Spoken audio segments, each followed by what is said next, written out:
আমি সুকান্ত। আজ আমি তোমাদের রায়মার্টিন প্রশ্নবিচিত্রা থেকে ভৌত বিজ্ঞানের 1 নাম্বার মডেল সেটটি সলভ করে দেখাবো। 3rd unit test 1 number model set.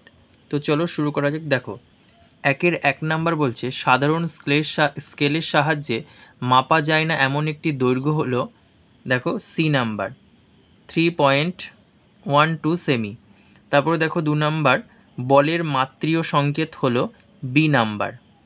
তারপরে দেখো 3 নাম্বার বৃষ্টির ফোঁটা গোলাকার হয় যে ধর্মের জন্য সেটি হলো বি নাম্বার। তারপরে দেখো 4 নাম্বার নিউক্লিয়াসকে কেন্দ্র করে আবর্তন করে, দেখো সি নাম্বার ইলেকট্রন। তারপরে দেখো 5 নাম্বার, দেখো এটার অ্যান্সার হবে বি নাম্বার 17 গ্রাম। তারপরে 6 নাম্বার দেখো শক্তি হলো, এটা হবে বি নাম্বার কার্য করার সামর্থ্য। তারপরে 7 নাম্বার দেখো বাষ্প তরলে ঘনীভূত হলে বি নাম্বার তাপ উৎপন্ন করে। তারপর দেখো 8 নাম্বার সোনার প্রযুক্তিতে ব্যবহৃত হয় শব্দোত্তর শব্দ। তারপরে দেখো 9 নাম্বার কেরোসিন ও জলের মিশ্রণ পৃথক করা হয়, এটা হবে ডি নাম্বার। তারপরে দেখো 10 নাম্বার কোনো উষ্ণতায় জলের ঘনত্ব সর্বাধিক হয়, এটা হবে সি নাম্বার 4 ডিগ্রি সেন্টিগ্রেড। তারপরে দেখো 11 নাম্বার ক্ষার দ্রবণে মিথাইল অরেঞ্জের বর্ণ হয়, এ নাম্বার হলুদ।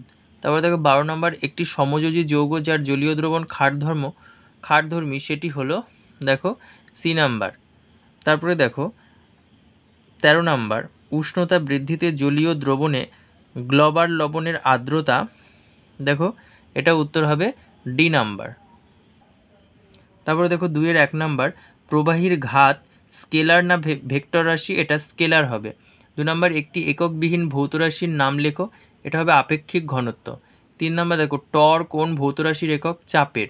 তারপরে দেখো 4 নাম্বার একটি মিশ্র গতির উদাহরণ দাও, এটা হবে ভূমির উপর দিয়ে বলের চলন। তারপরে দেখো 5 নাম্বার সমবেগে গতিশীল কোনো কণার ত্বরণ কত, এটা হবে 0। তারপরে দেখো 6 নাম্বার 1 HP = কত ওয়াট, এটা হবে 746 ওয়াট। তারপরে দেখো 7 নাম্বার অভিকেন্দ্র বল দ্বারা কৃতকার্য কত হয়, এটাও 0 হবে। তারপরে দেখো 8 নাম্বার শব্দ তরঙ্গের প্রকৃতি কি, এটা হবে অনুদৈর্ঘ্য তরঙ্গ। তারপরে দেখো 8 নাম্বার। তারপর 9 নাম্বার কর্ণপটহের কাজ কি, শব্দ তরঙ্গ সংগ্রহ এবং মধ্যকর্ণে প্রেরণ, পরাফলা একার র মূর্ধান্য। আচ্ছা তারপরে দেখো 10 নাম্বার এসআইতে আপেক্ষিক তাপের একক কি, এটা হবে এককবিহীন রাশি। তারপরে দেখো এখানে 11 নাম্বার পদার্থের অবস্থান্তরের সময় কোন প্রকার তাপের আদান প্রদান হয় ঘটে, এটা হবে লীন তাপ। তারপরে দেখো 12 নাম্বার প্রোটন ও নিউট্রনকে একত্রে কি বলে, নিউক্লিয়ন। তারপরে দেখো 13 নাম্বার পরমাণুর মধ্যে সবচেয়ে ভারী কণা কোনটি, নিউট্রন। তারপরে দেখো 14 নাম্বার এসটিপিতে 2 গ্রাম অণু CO2 এর আয়তন কত, 44.8 লিটার। তারপরে দেখো 15 নাম্বার 2 মোল নাইট্রোজেনে অণুর সংখ্যা কত, এটা 12.044 ইন্টু 10⁻23, মানে 12.044 ইন্টু 10⁻23 অণু। তারপরে দেখো এটা 16 কোলয়েড দ্রবণ সমসত্ব না অসমসত্ব, এটা অসমসত্ব। তারপরে দেখো একটি ইমালশন কারকের উদাহরণ দাও, এটা হবে সাবান। তারপরে দেখো প্রশম দ্রবণের pH এর মান কত, প্রায় 7।